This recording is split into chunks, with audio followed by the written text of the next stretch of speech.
Well, good morning and welcome to Daily Focus. I want to make sure that this is recording. I apologize that I've been gone for quite some time, but it was just a timing thing, really.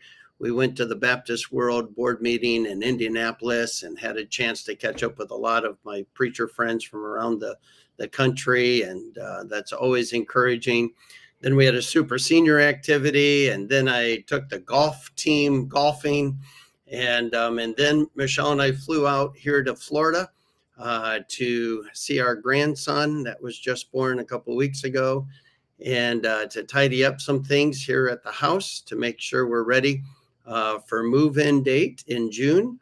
And so there's just a lot of moving pieces in our life, and appreciate your understanding and knowing that these things come and go. But once I retire, I think I'm going to have a much more consistent approach, and maybe be able to do something a little bit more detailed in our morning devotional time. Well, we are in 2 Samuel chapter 1, and I think it's important to give honor to whom honor is due. And even when somebody doesn't live their life in an honorable way, and there's not things in their life that we can give honor to, there is an aspect of honoring God's design and God allowing certain people to be in certain positions, and then to show honor to the fact that God has allowed people to serve and to rule in a certain place, a certain position. We can thank God for his sovereignty and involvement in everything. David gives to us quite an example here of how to deal with Saul and Jonathan, even though God clearly said their days were numbered. He was not going to let them continue to rule Israel because of Saul's disobedience. In verse 17, and David lamented with lamentation over Saul and over Jonathan his son.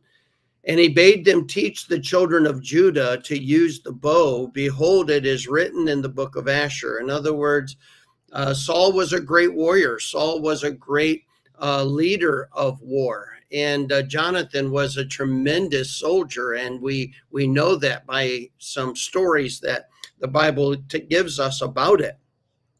The beauty of Israel is slain upon high places. How are the mighty fallen?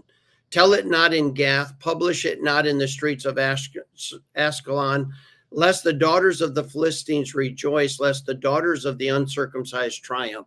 Boy, let me just stop there and just remind us as Christians to not be talking about those in Christianity that fall.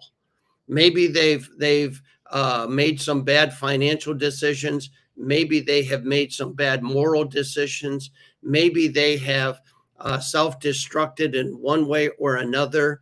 The Christians ought not be talking about that in front of the world, lest the world rejoice. And yet Christians fall prey to this all the time. They cannot control or will not control their tongue. And boy, the Bible has so much to say about the importance of controlling the tongue.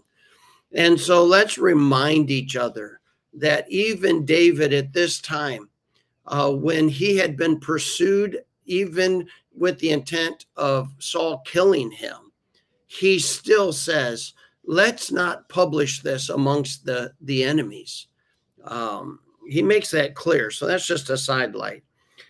Ye mountains of Gilboa, let there be no dew, let there be no rain upon you, nor fields of offerings, for there the shield of the mighty is vilely cast away, the shield of Saul, as though he had not been anointed with oil. In other words, here Saul dies, and it's as if, let's not treat him as if he was not put there by God. Let's remember God put him there for a season. God gave him every opportunity to excel and be successful. He just would not. But he was chosen of God for this position. From the blood of the slain, from the fat of the mighty, the bow of Jonathan turned not back, and the sword of Saul returned not empty. Saul and Jonathan were lovely and pleasant in their lives, and in their death they were not divided. They were swifter than eagles. They were stronger than lions. Ye daughters of Israel, weep over Saul, who clothed you in scarlet, with other delights, who put on ornaments of gold upon your apparel. How are the mighty fallen in the midst of the battle? O Jonathan, thou wast slain in thine high places. I am distressed for thee, my brother Jonathan. Very pleasant hast thou been unto me. Thy love to me was wonderful, passing the love of women. How are the mighty fallen, and the weapons of war perished? Boy, there's something to say about true friendship. There is something to say about the love that true friends share with one another, that deep loyalty, that amazing trust, that respect for one another cannot be compared. And so we're reminded in this short text of how to honor what God has done. Even when people make bad decisions, God had a beautiful intent. God had a beautiful purpose. And those people, there is always something for which we can say positive about them. And David gives us an illustration that at somebody's death, it's not the time to air all your grievances. It's not the time to try to settle the score or set the record straight.